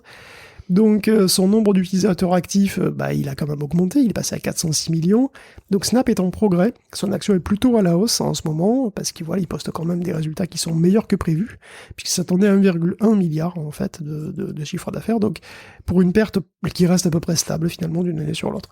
Cela dit, ça reste quand même fragile. Quand tu regardes le cours de l'action, elle a connu beaucoup de hauts et de bas, hein, donc elle a bien baissé en avril, elle est remontée en juillet pour se recasser la gueule en août, et on parle de variations entre 8 et presque 14 $ quand même, donc il y a une amplitude vraiment importante. Là on est quand même toujours dans un creux en réalité, mais la viabilité à long terme de Snap, disons que voilà, il n'est pas condamné, mais c'est pas encore complètement acquis, quoi. Le futur reste encore un petit peu inquiétant pour Snap, comme pour nous tous. J'ai l'impression qu'on se dit ça depuis des années, là encore. Mais pour Snap, bon. Ouais, pour Snap. Et puis parfois, de temps en temps, on dit « Ah, surprise, ils ont des bons résultats. » Puis bon, non, c'est pas top. Bon, écoute. Chat GPT, Guillaume, ouvrirait des nouveaux usages. Alors peut-être pas partagé de la plus grande proportion de ses utilisateurs, mais quand même pas si isolé que ça de personnes qui ont besoin de se confier, d'avoir des discussions un petit peu plus intimes. Autre tendance qui peut effrayer aussi, effectivement, hein, pour Halloween, des gens qui parlent tout seuls dans la rue. Alors bon, je sais, il y en a plein qui parlent tout seuls dans la rue aujourd'hui, dans leur oreillette, tu vois. Bon, mais ils parlent dans leur oreillette. Demain, ils pourraient très bien parler à plus personne. Enfin, ils parleraient à leur ami imaginaire. On pourrait très bien, d'ailleurs, une amie imaginaire qui pourrait très bien avoir la voix de Scarlett Johansson, hein, comme dans le film, être sexy et mutine, voilà, juste ce qu'il faut. C'est le sens de l'histoire, parce qu'il semblerait plus... Bon, alors, puisqu'il n'est pas du tout fait pour ça, mais enfin quand même, il semblerait que ça arrive. Des gens commencent à discuter avec ChatGPT, donc c'est pas nouveau, mais ils le font de vive voix cette fois, et pendant des heures, potentiellement, et ils développent des relations qui sont plus que professionnelles, on va dire. Alors je veux pas dire sexuelles, parce que ChatGPT, c'est pas sans fort, hein, mais tout de même intime. On peut être intime sans sous-entendu, hein, enfin voyons, petit coquin. Donc on voit des journalistes témoigner du fait qu'ils se prennent à discuter avec ChatGPT de manière informelle, et beaucoup plus longtemps que prévu. On voit sur Reddit, on voit sur X aussi, que de plus en plus de gens incorporent le chatbot dans leur interaction sociale quotidienne, pour brainstormer, pour avoir des conseils, pour juste se confier ou discuter dans un embouteillage. On constate qu'il y a une proportion d'utilisateurs pour qui, en quelque sorte, la distance émotionnelle avec ChatGPT se réduit, alors même qu'il n'est pas du tout fait pour ce genre de choses, à la différence d'autres produits comme Replica, par exemple. Alors, est-ce que c'est intentionnel de la part d'OpenAI d'avoir à ce point humanisé ChatGPT, parce que la voix utilisée dans l'application, elle est assez convaincante, et elle humanise beaucoup le chatbot. À tel point que parfois même elle fait des trucs pas prévus, comme tousser, voire bafouiller. Et c'est marrant parce que C'est pas ChatGPT qui le fait en réalité. C'est le modèle de synthétiseur vocal qui est par-dessus, qui a été entraîné sur des données qui contiennent aussi des éléments qui sont non-verbaux, comme des soupirs, de la toux, des des ah, et des éléments qui peuvent se retrouver synthétisés dans l'audio, alors même que le chatbot n'en a pas du tout conscience. En réalité, le chatbot ne sait pas ce qu'il dit, il sait juste ce qu'il écrit. Et quand il tousse, il n'en a pas conscience. Néanmoins, ces petites imperfections sont quand même remarquées et parfois elles humanisent le bot. Le simple fait qu'il parle, d'ailleurs de toute façon l'humanise, et bon, on a des signes avant-coureurs de ce que va donner le futur de notre société, vraisemblablement, où des robots de conversation de compagnie seront ultra crédibles et monnaie courante. On a déjà des cas de cœur brisé quand les chatbots, par exemple ceux de Replica, ont été modifiés du jour au lendemain pour arrêter le roleplay sexuel. Bon, on a déjà vu quelques cas de gens qui s'attachent à des personnalités virtuelles, alors IA ou pas même, des personnalités qui non seulement n'existent pas, mais qui en plus peuvent être modifiées ou éliminées du jour au lendemain, par une boîte qui le décide ou qui fait faillite. On n'a quasi aucun contrôle finalement sur ces trucs, et pas forcément beaucoup plus sur les données d'ailleurs potentiellement sensibles qui transitent sur les serveurs quand tu commences à leur raconter toute ta vie. Donc comment la société va réagir, ça reste un inconnu total. La seule chose qu'on sait, c'est que ça arrive, et ça va arriver de toutes les manières possibles. Et est-ce que ça serait pas une piste qui serait exploitée par Human, là, tu sais, l'entreprise qui promet de lancer un appareil complètement dingue à l'appui de OpenAI, etc. En sachant qu'au passage, ça devait être présenté mi-octobre, ce sera présenté a priori, enfin, il y aurait des présentations le 9 novembre. Moi, je mise sur le fait que le 9 novembre, il y aura une présentation, mais qu'on comprendra toujours pas bien ce que c'est. Pour autant, une des pistes pourrait être très bien d'avoir un casque avec des gros guillemets, j'espère que vous les voyez, que vous les entendez, mais autonome, qui vous permettrait de dialoguer et d'interagir avec ChatGPT. On va parler du AI Pin en supplément, parce qu'on a, on a des infos magnifique. dessus, même si on n'a pas eu de présentation précise vraiment, on a eu que des bribes, mais on a des infos dessus. On parlera un petit peu de ça effectivement en supplément, alors, mais oui, c'est complètement l'objectif. Abonnez-vous à Tech Café si c'est pas fait. Si c'est le premier épisode que vous écoutez, abonnez-vous. Vous voyez, il y a encore plein d'autres choses qui arrivent. On continue et on termine justement avec ces conversations par intelligence artificielle, Guillaume. Mais oui, parce que il y a un truc. Bon, alors il y a Anderson Horowitz qui a fait une étude sur les 56 d'IA génératives les plus utilisées chaque mois. Donc à votre avis, c'est lesquelles? Bon, facilement, ChatGPT premier évidemment. Après on a Bard, Poe, Claude, voilà. Donc on a Character AI, on a Hugging Face, on a Perplexity, un petit peu plus loin on a des choses qui sont assez connues aussi comme Runway, Leonardo, Eleven Labs ou ChatPDF. Donc c'est des noms qu'on connaît, qu'on s'attend à voir dans un top 50, c'est sûr, mais il y a plus intéressant, puisqu'il y a aussi Civit AI, qui est 7e, donc Eleven Labs, lui, il est 24e, il y a aussi Chub AI, qui est 30e, il y a PornPen AI, qui est 42e, et il y a DeepSwap, qui est 50e.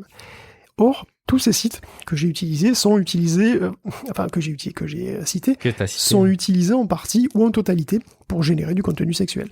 Civit AI, c'est un site qui héberge des modèles pour Stable Diffusion, dont beaucoup peuvent être utilisés pour des images non destinées à un public familial. Chub AI, c'est comme Replica ou Character AI, mais c'est non censuré, donc c'est du chatbot coquin en grande partie. PornPen AI, c'est assez transparent ce que c'est. Et puis DeepSwap, c'est pour faire du deepfake, donc intervertir des visages ou générer des filles animées aussi, donc voilà, il n'y a pas trop de doute. Et même Eleven Labs, il sert pas mal en fait à donner des voix à des chatbots locaux, souvent, dont certains pour du roleplay érotique. Donc ce top 50 représente un usage en ligne, et ça veut dire qu'il rate aussi totalement tous les usages locaux, tous les modèles qu'on fait tourner sur notre propre ordinateur, que ça soit pour Stable Diffusion ou pour les modèles de langage, même si c'est pas forcément des chiffres qui sont démentiellement élevés pour l'instant, quand même, on les rate. Donc ça veut dire qu'il y a encore plus d'utilisation pour des trucs coquins comme ça. Donc ce top 50 qui nous est offert par Anderson Horowitz, fait, sans le faire exprès, met en évidence que, comme avec plein d'autres technologies, le sexe fait partie intégrante des usages qui poussent l'IA générative. C'est un moteur et c'est indubitable, que ça nous plaise ou pas. Bon, d'ailleurs, est-ce que vous connaissez Riley Reid? Non. C'est une porn star, je connaissais pas non plus. Pour de vrai, juré. Je te jure que je connaissais pas. Non, mais moi non plus, je connaissais pas. En tout cas, Riley Reid, elle a tout compris, elle va lancer son propre site de création de chatbot sexuel, bien sûr, et il y aura donc bientôt un chatbot officiel Riley Reid, et un autre, Lena the Plug. Oui, Lena the Plug, bon, passons. Et elles seront sur Clona.ai, et elles seront accompagnées par une foule d'autres, si tout se passe bien, enfin si tout se passe comme Riley le souhaite, parce qu'il faut dire que c'est une personnalité assez prisée des amateurs, Riley, et puis elle a déjà produit, elle a déjà été reproduite plutôt sur des sites où on peut designer son propre chatbot, il y a déjà des gens qui donnent son identité. Je suis sûr que son visage, voilà, se fait, tu vois, qu'on utilise ses vidéos ou son visage, qu'on manipule un petit peu comme on veut. Et finalement, on fait tout ça sans elle. Alors, quitte à avoir des doubles IA, autant que ça soit les siens. Le père de Riley est programmeur et il se forme à l'IA de peur d'être remplacé. Et elle a dit que ça l'a inspiré pour créer Clona. Parce que l'IA arrive, elle est là pour rester, alors autant s'en saisir et l'exploiter à son profit. On pourra donc discuter avec un chatbot d'elle qu'elle va contrôler, finalement, qu'elle pourra contrôler. Ça sera moins cher que Karine Marjorie, je vous rassure.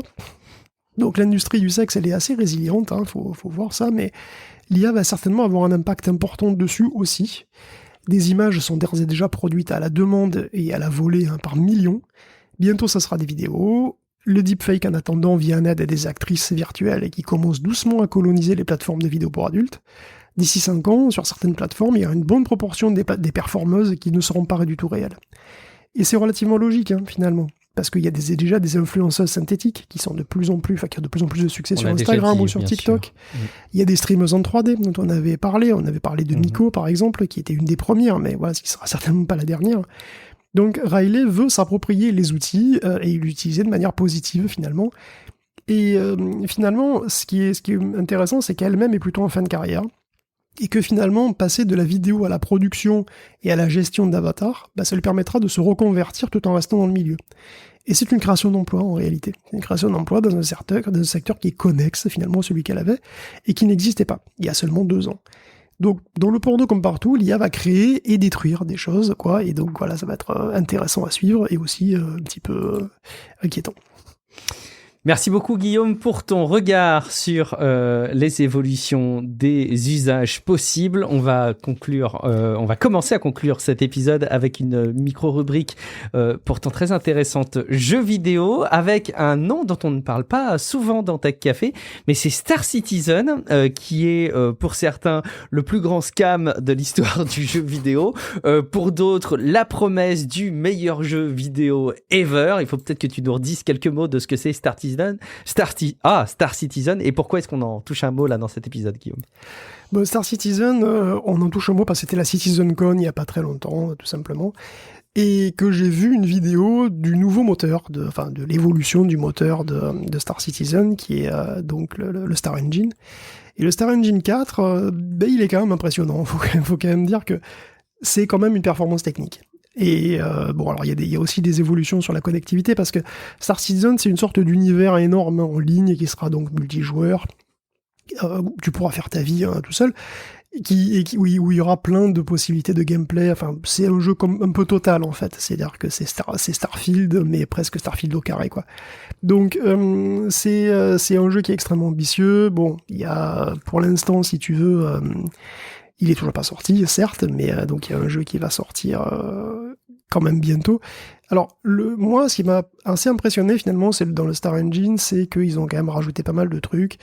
Il y a une vidéo que je vous encourage à aller voir pour vous faire une idée de techniquement de ce que ça donne. C'est une vidéo de 24 minutes qui est un plan séquence qui se balade littéralement dans la galaxie, c'est-à-dire que tu passes t'es dans une station spatiale, tu vois le barman avec les bouteilles à côté, puis après ça dézoome. Tout est toujours magnifique. Et en réalité, ça passe dans des stations spatiales à des années-lumière, ça passe dans des géantes gazeuses où tu vois des animaux incroyables, ça repart sur une autre planète, ensuite ça va dans une nébuleuse sur un astéroïde, tout ça est en temps réel et tout ça est complètement seamless. C'est vraiment très impressionnant quand même, il y a de la physique à toutes les échelles, si tu veux. Ils ont vraiment un moteur qui quand même apparemment tient vraiment la route. Donc écoute, j'étais pas des masses, tu vois, sur Star Citizen. Je me disais effectivement comme toi que ça avait l'air quand même un petit peu d'être une grosse arnaque. Mais techniquement parlant, quand tu vois tourner le Star Engine, tu te dis, ce serait quand même vraiment dommage qu'ils en fassent pas quelque chose. Bah oui, c'est sûr. Et bon, je pense que là, donc le jeu dont je parlais tout à l'heure, le jeu qui va sortir, vraisemblablement c'est Squadron 42, qui est donc une espèce de Star Citizen, enfin c'est une sorte de partie de Star Citizen, on va dire, un truc beaucoup plus ramassé, quoi, beaucoup plus focalisé sur le shoot, mais du coup, si Squadron 42 sort effectivement et qu'il est fini, il y a plein de développeurs qui vont repasser sur Star Citizen, et j'espère effectivement qu'ils feront mentir tous ces trucs. J'y ai pas acheté de vaisseau à $2000. Oui, c'est vrai que c'est le modèle économique sur aussi. Star Citizen, parce que ça, c'est vraiment honteux, faut quand même le dire. Mais d'un autre côté, honnêtement, techniquement, il faut qu'il sorte à un moment donné, parce que c'est trop dommage. Je pense qu'il y a un énorme potentiel. Avec un moteur comme ça, il y a quand même un énorme potentiel. Ce serait vraiment dommage que ça passe pas, qu'ils en fassent rien. C'est vrai que si les transitions sont vraiment ce qui serait en expérience de jeu derrière, il y aura un avant et un après. C'est la promesse, et très honnêtement, c'est pas Starfield. Hein. Ah oui, je pense que d'ailleurs tu faisais une comparaison, la comparaison est très très vite limitée finalement, hein, parce qu'on est quand même sur deux approches très différentes. Oui, c'est l'espace, mais bon, c'est quand même assez différent. Qui arrivera en premier, Guillaume? La super app à la sauce X ou Star Citizen? Je veux des paris moi ce soir, Guillaume. Je laisse miser les auditeurs. Un ex-cadre de Sony qui s'inquiète un petit peu pour le futur du jeu vidéo. C'est Sean Layden qui est en retraite de chez Sony. Il a été président de Sony Interactive Entertainment. Et il continue de dire des trucs quand même. Alors déjà parce qu'il est invité à parler dans des conférences comme la Game Industry Biz. Puis parce qu'il est inquiet. Voilà. Sean, il est inquiet par la tournure que prend le secteur et le comportement de Microsoft qui n'est pas étranger. Hein. Parce que Microsoft est devenu un ogre du jeu vidéo. C'est l'archétype de la consolidation. Il a des milliers d'employés, des studios par dizaines. Donc il a 13 licences qui pèsent chacune plus d'$1 milliard désormais. Et le souci pour Sean, c'est que la consolidation, ça peut nuire à la créativité. Donc quand on doit pondre un jeu qui est condamné finalement à faire plus d'$1 milliard, on a un poil la pression, hein, c'est pas très propice à prendre des risques, tout ça. Tu m'étonnes. Donc Microsoft, c'est déjà une super concentration. Et lui, il redoute que ça donne des idées à d'autres barbares, comme il les appelle, comme Google, Apple ou Amazon, hein, qui ont un chéquier XXL pareil et qui pourraient avoir envie de faire ce genre de truc. Donc les jeux sont de plus en plus gros, de plus en plus chers, voilà, on fait toujours plus de jeux services aussi, pour les rentabiliser sur des longues périodes. Mais le souci, c'est que si on mise presque tout sur une énorme licence aussi, c'est qu'on passe complètement à côté de ceux à qui la licence ne dit rien. Et effectivement, hein, je veux dire, Call of Duty, c'est une licence à milliards, mais moi j'en ai rien à foutre. Et donc, tant pis pour eux, quoi. Donc ils s'inquiètent aussi de la préservation du jeu vidéo, comme moi, entre les jeux services, les connexions obligatoires, même pour le solo, les streaming, les services de streaming, le Game Pass, où on possède plus rien finalement, les jeux, même AAA, qui passent 100% des maths, comme Alan Wake, il y a de quoi ça faire du souci. Donc c'est pas la dernière PlayStation 5 Slim qui va apaiser les inquiétudes, hein, puisqu'apparemment il faudrait une connexion Internet pour pouvoir raccorder le lecteur Blu-ray externe. C'est magnifique. Donc c'est une absurdité totale, hein, je veux dire, et pourtant ce serait écrit sur la boîte, il faudrait une connexion pour appairer le lecteur et la console. Quoi rêver, quoi. C'est avéré, et je trouve la presse spécialisée, alors je suis pas un spécialiste du jeu vidéo, mais extrêmement clémente avec ce problème, avec cette situation, je le qualifie de problème. Je trouve que la presse trouve beaucoup d'excuses pour dire c'est pour des raisons de sécurité, c'est pour des raisons légales, Je suis très étonné de la bienveillance de la presse du jeu vidéo sur ce problème qui consiste à obligatoirement avoir une connexion Internet et faire une sorte de ping d'un mouchard pour l'utilisation d'un accessoire. Il y a d'ailleurs au passage un mouvement un peu bizarre chez Xbox qui rend incompatible des accessoires tiers qui l'étaient avant. Donc là aussi, ça semble un petit peu curieux. Je pense qu'il y a un besoin pour Microsoft de mieux contrôler un petit peu ce qui se passe. N'y voyez pas une analyse profonde, mais juste une impression de ma part. Et justement, pour conclure aussi cette rubrique jeux vidéo, Guillaume, tu voulais parler un petit peu d'Xbox ? Oui, mais je veux dire, mais t'as complètement raison, hein, c'est un vrai problème, hein, cette histoire de. Moi, je comprends autant pas pour Sony d'ailleurs que pour très Microsoft, ça n'a aucun sens, je veux dire. Et c'est pas bizarre. marrant, hein, parce que c'est déjà un problème maintenant, parce que si t'as pas de connexion Internet, tu peux pas jouer. Et ça commence à faire chier. Je veux dire, parce qu'il y a des gens qui ont pas de très bonne connexion Internet et qui ont envie de jouer quand même, et ça devient quasiment impossible, au sens large. Hein. Mais c'est surtout que dans 10 ans. Ne serait-ce que les mises à jour. Donc, tu penses, mais dans 10 ans, si le serveur qui est censé répondre pour quand tu branches le lecteur, il est débranché, et il sera débranché tôt ou tard, ce serveur. Hein, c'est une question de temps, il sera débranché tôt ou tard. Pour que des magasins de jeux vidéo de sociétés comme Nintendo soient débranchés, ça veut dire que ce sera débranché un jour, c'est sûr.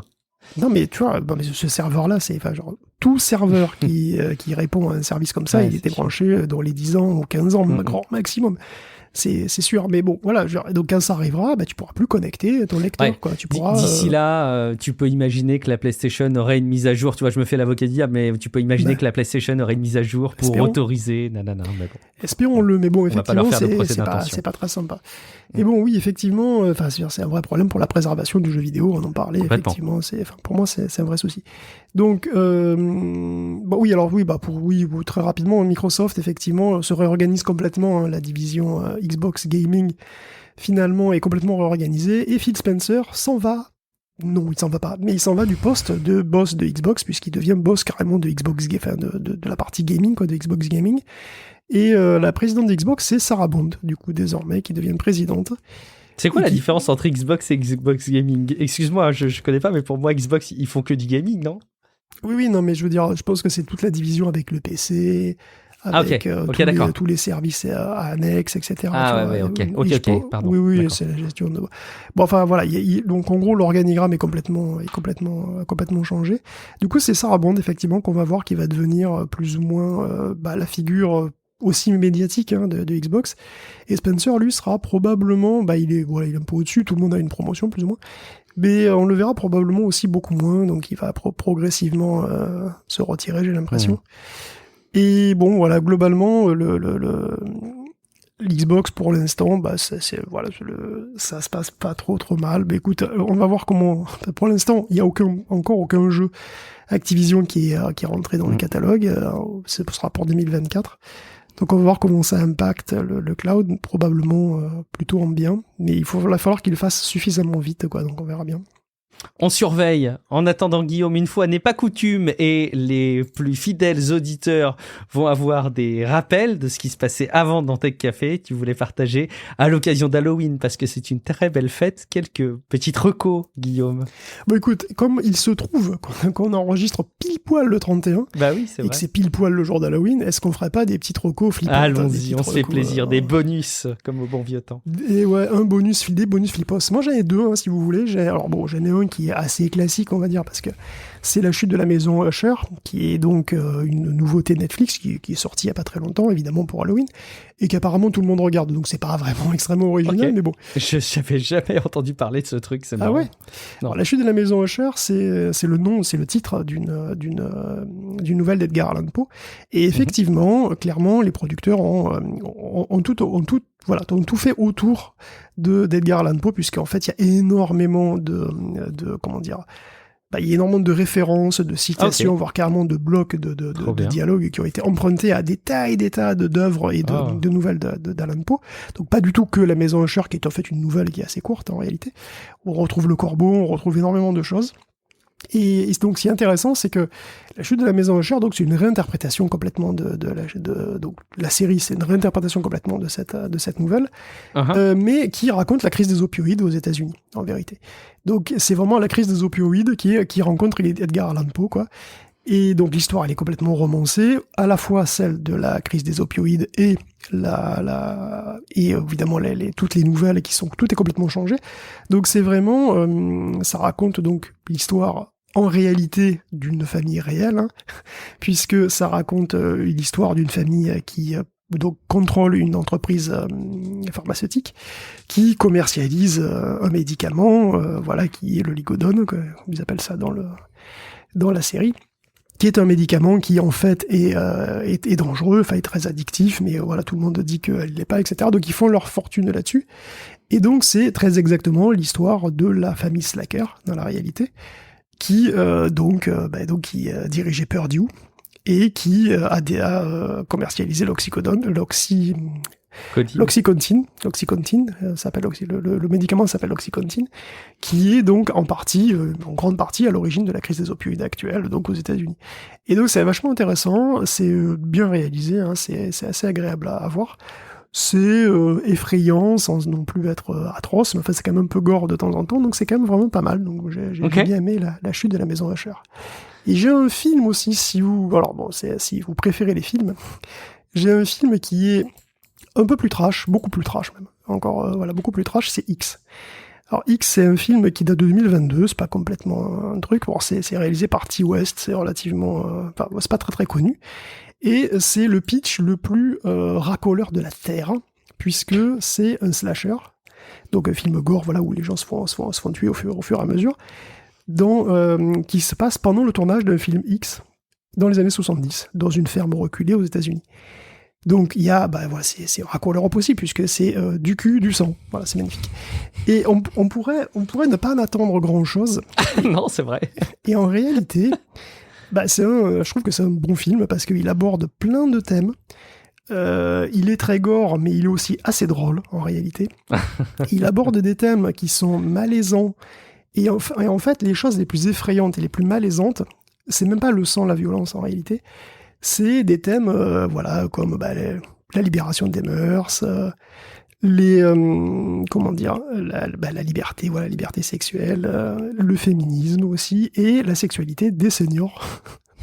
Et on s'y attend pas du tout. Donc c'est vraiment assez marrant, je trouve. Tout ça en s'amusant beaucoup avec les codes, du genre. Donc c'est assez marrant. C'est interdit au moins de 16 ans. Perso, je dirais que c'est même, c'est assez gore. Enfin, c'est vraiment pas Adulte. Du tout un divertissement familial, on va dire. Vous êtes prévenus. Hein. On lancera pas ça en famille demain soir pour le jour férié. Ok, merci beaucoup Guillaume.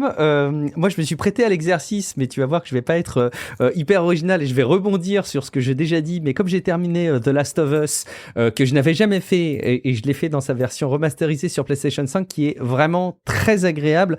Les retours haptiques sont décidément le truc qui moi me plaît le plus. Il paraît que le Spider-Man 2 d'ailleurs sur PlayStation 5 est bluffant aussi là-dessus. J'aurais très envie de tester, mais en tout cas j'ai été embarqué par l'histoire. Alors désolé, avec des années de retard, comme quoi c'est possible aussi. J'ai dans mon plan d'action de Last of Us 2 Part 2 que je ferai, mais je le ferai pas de sitôt. J'ai d'autres choses à faire avant. Et je suis juste toujours autant captivé par les environnements de zombies. Et là ça a été assez bien réinventé avec un axe champignonesque, mais surtout évidemment, vous le savez, ce qui est le plus marquant, c'est l'histoire. Et donc, je me suis lancé dans la foulée, et pour le coup, on s'est lancé à deux, dans le visionnage de la série The Last of Us que je n'avais toujours pas vue. Parce que je voulais faire le jeu vidéo avant. Et les personnes qui vous disent c'est la même chose, regarde la série au lieu de faire le jeu, je suis pas d'accord. Pour moi, il faut vraiment faire le jeu et ensuite regarder la série, qui vous permet de revisionner des choses qui complètent quelque part l'histoire du jeu vidéo. Moi, je vous fais vraiment la reco. Faites le jeu vidéo avec une expérience sympa et enchaînez avec la série. Comme ça, vous allez profiter et découvrir des nouvelles choses. Et au passage, deuxième recommandation, peut-être un peu moins connue, c'est une série de 2022 aussi, qui s'appelle The Watcher et qui est une série qui décrit l'arrivée d'une famille dans une banlieue qui a acheté une jolie maison, mais qui commence à avoir terriblement peur parce qu'ils sont observés. Et ils savent pas par qui, donc c'est une véritable paranoïa qui s'enchaîne. Ils ont des courriers qui décrivent très précisément qui ils sont, ce qu'ils font dans la vie, qui expliquent que c'est quelqu'un qui est une personne qui surveille cette maison depuis plusieurs générations. Ça permet évidemment de tirer le fil sur plusieurs histoires des habitants de cette maison avant cette famille. Et ce qui est encore plus effrayant, c'est de savoir que c'est basé, évidemment au départ, sur une histoire vraie. Il y a un épisode de Distorsion qui a décrit cette histoire, l'histoire de la famille Brodius, qui aux États-Unis donc a acheté une maison, et vraiment cette famille a eu notamment des courriers de corbeaux qui font froid dans le dos. Et honnêtement, la série est très bien foutue. Alors c'est très romancé derrière, c'est juste le prétexte de l'histoire réelle qui est exploité avec une fiction, mais c'est vraiment bien fichu, ça se regarde très bien. C'est 7 épisodes d'environ 1 heure, et je pense que si jamais vous avez consulté ce que Guillaume vous a partagé et que vous vouliez découvrir encore un nouveau contenu, vous pouvez aller jeter un coup d'œil à The Watcher. Je sais pas si tu connaissais, toi, Guillaume, The Watcher ou l'histoire des Brodius. Ah si, oui. Ça, je crois que j'ai entendu l'épisode de Distorsion. L'épisode de Distorsion. Oui. Qui fait lui-même froid dans le dos, mais là, la série est effrayante. Merci beaucoup à toutes et à tous d'écouter Tech Café et puis de nous soutenir, que ce soit sur Patreon ou en laissant des avis sur les applications de podcast ou tout simplement en parlant autour de vous de Tech Café. C'est très précieux pour nous, comme je vous l'ai dit en intro, de se savoir écouter, de se savoir même critiquer et corriger. C'est de bonne guerre. En attendant quelques jours pour retrouver un autre épisode de Tech Café, notamment l'épisode supplément ou l'épisode hebdomadaire qui arrivera mardi prochain, je vous invite aussi à nous suivre et à nous interpeller, à nous retrouver à titre individuel. Guillaume, où est-ce qu'on peut te retrouver ? Ah ben moi je vais essayer de faire pour voisin pour avoir des billets, des bonbons là. Ah, très bonne idée. Oui, très très bien. Oui, ça marche en plus. Hein. Il faut bien les menacer, il faut leur faire très très peur. Merci Guillaume, je suis Guillaume Vendée, j'ai terminé la collecte de bonbons, j'ai beaucoup trop mangé de bonbons, j'ai trop de sucre dans le sang, donc je vais aller me reposer et faire du sport. En attendant, je vous souhaite une très belle continuation et je vous dis rendez-vous dans quelques jours pour un prochain épisode de Tech Café. Ciao à toutes et à tous. Ciao à tous.